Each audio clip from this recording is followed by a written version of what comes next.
Hello, xin chào các bạn đã quay trở lại với review 5 phút. Ở cuối tập 54, sau khi cùng mọi người bàn bạc, Tiêu Viêm đã quyết định nhờ Hải Lão mở ra một cuộc họp chiêu mộ thêm nhân thủ tiến đánh Vân Lam Tông. Và cũng trong lúc đó, ở tại Vân Lam Tông, bên trong căn phòng nhỏ, đôi mắt của Vân Vận đang nhắm chặt cũng chậm chậm mở ra. Sau đó, thanh âm của nàng đã nhẹ nhàng vang lên nói: "Nếu đã tới rồi thì xuất hiện đi, việc gì phải lén lút ở bên ngoài." Nương theo câu nói Vân Vận chấm dứt, cánh cửa chậm chậm mở ra, bóng dáng cao gầy của Cổ Hà cũng liền bước tới.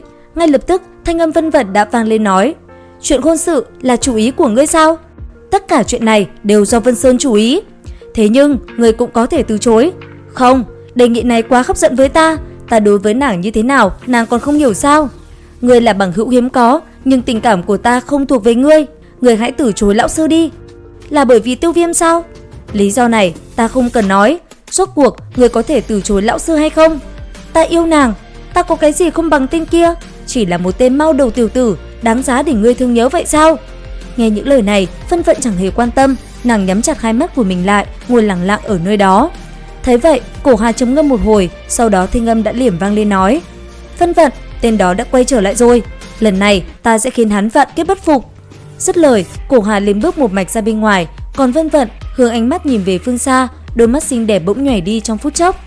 Và cũng trong lúc đó, ở tại phương xa, trên lầu 2 của một căn phòng nhỏ, ánh mắt của Tiêu Viêm cứ thế lạnh lùng nhìn về phương xa. Thế nhưng, đang trong lúc Tiêu Viêm thất thần, Mị Độ Toa lại đột nhiên xuất hiện, sau đó tới gần anh ấy.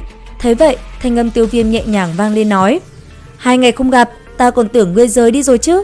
Ngươi chưa đem phục hồn đan cho ta mà đã muốn ta rời đi sao? Phục hồn đan, ta nhất định sẽ đưa cho ngươi. Đến lúc đó, ngươi có phục dụng nó hay không phụ thuộc vào ngươi rồi." "Vì sao lại không? Chỉ cần ăn nó, ta sẽ không bị linh hồn thôn thiên mãng ảnh hưởng. Đến lúc đó, ta sẽ lấy mạng ngươi." "Thật là như vậy sao? Lẽ nào ngươi còn tưởng rằng ta đối với ngươi có tình cảm khác? Lần này, ta cùng Vân Lam Tông quyết chiến cũng không nắm chắc phần thắng. Nếu ta bỏ mạng bởi Vân Sơn, đến lúc đó, ngươi cũng được giải thoát rồi. Nếu ngươi thật sự bỏ mạng trong tay Vân Sơn, vậy thì ta phải cảm ơn hắn." "Ha ha, hy vọng là vậy." Tiếng cười vừa dứt, Tiêu Viêm liền xoay người đi, để lại Mị Độ Toa đứng một mình trong đêm tối. Thời gian qua đi, khi bình minh vừa ló dạng, Mễ Đặc Nghị gia tộc sớm đã khôi phục lại phần nào vẻ vốn có của nó. Bên trong khoảng sân rộng lớn, Tiêu Viêm cùng Mị Độ Toa đã liền cùng nhau đi tới gặp Hải Lão để bàn một vài chuyện. Trên đường đi, hai người im lặng không nói lời nào. Thế nhưng khi họ vừa đi được một đoạn, thì Nhã Phi ở phía xa đột nhiên tiến lại gần. Sau đó, thanh âm của nàng đã liềm vang lên nói: "Tiêu Viêm, vị này chính là..." "Nhã Phi tỷ, đây là một bằng hữu, gọi nàng là Thải Lân cho dễ." Nguyên lai là Thải Lân tiểu thư quả nhiên xinh xắn, thảo nào lại ở bên người Tiêu Viêm đệ đệ.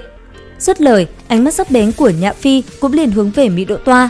Thấy vậy, ánh mắt của Mị Độ Toa trở nên sắc bén. Còn Nhã Phi, nàng vẫn chưa dừng lại, tiến lại gần Tiêu Viêm, bàn tay của nàng khẽ đặt lên ngực nam nhân kia và vuốt ve, khiến Mị Độ Toa nóng mắt. Lúc này, tình thế là vô cùng căng thẳng, hai cô gái nhìn nhau với ánh mắt chẳng hề trìu mến. Còn Tiêu Viêm, anh ấy như đứng hình. Ba người cứ thế đứng đó một hồi. Sau đó, đứng gần Tiêu Viêm, Nhã Phi lên tiếng nói: "Tiểu tử, trao đổi lần này đừng hành động theo cảm tính. Hiện giờ, trên người ngươi không chỉ có số phận Tiêu gia, hơn nữa, ngươi vẫn còn thiếu ta một cái ân tình, nhớ lấy." "Đương nhiên, ta sẽ không quên. Ta đã nói, cho dù Nhã Phi tỷ ngày sau muốn làm nữ vương bệ hạ, ta cũng dùng hết toàn lực giúp ngươi. Ta đối với chức vị nữ vương không có hứng thú chút nào. Thôi, các ngươi cứ nói chuyện, ta có việc phải đi trước." Dứt lời, Nhã Phi cũng liền rời đi. Thấy vậy, thanh âm Mị Độ Toa đã liềm vang lên quát: "Nhìn chưa đủ hay sao? Sao không theo mà nhìn đi?" Nghe tới đây, Tiêu Viêm gãi đầu cười khổ, một lát sau liền tiến về phía trước, trong miệng lẩm bẩm: "Thật không hiểu, hôm nay mấy người này bị làm sao nữa." Nhanh chóng cùng Mị Độ Toa đi tới, Tiêu Viêm liền đến được luyện dược sư công hội. Tại đây, Tiêu Viêm đột nhiên thấy một cuộc tranh luận gay gắt. Nhanh chóng nhận ra người quen, Tiêu Viêm cũng liền tiến tới chào hỏi Tuyết Mị. Thấy vậy, Tuyết Mị vô cùng kinh ngạc. Tuy nhiên, ở phía đối diện, cái tên áo ba kia lại vô cùng hống hách. Sau một hồi võ mồm, hắn ta liền hướng công kích về phía Tuyết Mị. Thấy vậy, Tiêu Viêm cũng liền ra tay, một cỗ kình phong bạo phát, anh ấy cũng liền chấn bay áo ba về phía sau. Thế nhưng, ngay khi tên kia bị chấn bay, sư phụ của hắn ta là Phó Nham đã liền đi tới đòi lại công đạo. Tuy nhiên, cho dù là ngũ phẩm luyện dược sư, Tiêu Viêm cũng chẳng nể mặt. Bởi vậy, áo ba rất tức giận. Ngay lập tức, trong cơ thể hắn kình phong bạo phát bao phủ toàn bộ nơi này. Sau đó, một quyền trong tay đã liền đánh về phía Tiêu Viêm. Thấy vậy, bàn tay khẽ động, chỉ một quyền đánh ra, Tiêu Viêm đã liền chấn bay hắn ta ra xa. Sau đó, thanh âm đã liền vang lên nói: "Pháp Mã hội trưởng, nếu ngươi muốn xem kịch, ta không ngại khiến cho luyện dược sư công hội các ngươi mất đi một gã ngũ phẩm luyện dược sư đâu." Ha ha, 3 năm không gặp, người quả nhiên vẫn còn rất lợi hại. Việc phó nham cung hội chúng ta cũng có trách nhiệm, bởi vậy tùy ngươi xử trí. Thôi được rồi, nếu Pháp Mã hội trưởng đã nói như vậy, ta sẽ tha cho hắn một mạng. Mọi người đã tới đông đủ chưa? Đã đến đông đủ, đang chờ ngươi. Vậy thì thôi. Lời nói vừa dứt, Tiêu Viêm liền cùng Pháp Mã tiến về phía trước, sau đó đi tới sảnh nghị sự. Khi cánh cửa được mở ra, Tiêu Viêm cùng Pháp Mã liền xuất hiện trước mặt tất cả mọi người. Thấy vậy, tất cả đều không khỏi kinh ngạc. Còn Tiêu Viêm nhanh chóng bước tới và ngồi vào một vị trí trong sảnh nghị sự. Thanh âm sau đó đã liền vang lên nói: các vị, việc ta đem mọi người triệu tập tất cả đều rõ ràng, cho nên ta cũng không nói vòng vo. Vân Lam Tông diệt Tiêu gia ta, đây là thâm thù phải báo. Hôm nay triệu tập chư vị đến đây, ta muốn cùng mọi người liên thủ thanh trừ Vân Lam Tông. Tiểu tử, Mễ Đặc nghĩ gia tộc ta sẽ đứng về phía của ngươi. Ở bên cạnh, Mộc Thần nhẹ giọng nói: Tiêu Viêm tiên sinh, không biết ngươi lần này cùng Vân Lam Tông đại chiến có bao nhiêu phần thắng? Thắng bại phân ra là 5 năm.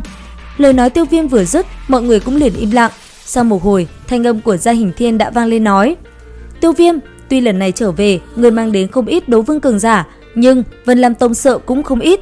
Chưa nói tới đấu hoàng cường giả, đơn giản Vân Sơn cũng là đối thủ không tồi. Không biết ngươi có nắm chắc đối phó được với hắn không? Nghe vậy, Tiêu Viêm cười cười nói: đấu hoàng cường giả, ta cũng có. Dứt lời, bắn ra một đạo hỏa diễm ra hiệu. Ngay lập tức ở bên ngoài, bóng dáng 3 người ông cốt lão cũng liền xuất hiện. Sau đó, thanh âm giả nua bất chợt vang lên cao giọng nói: đấu tông cường giả, đương nhiên cũng có. Lời nói vừa dứt, thân ảnh giả nua của Dược lão cũng liền hiện ra. Bởi vậy, nhìn thấy thân ảnh vừa xuất hiện, tất cả mọi người vô cùng ngạc nhiên. Tiêu Viêm bất ngờ, vẻ mặt anh ấy cười khổ nói: lão sư, ngài thế nào lại đi ra?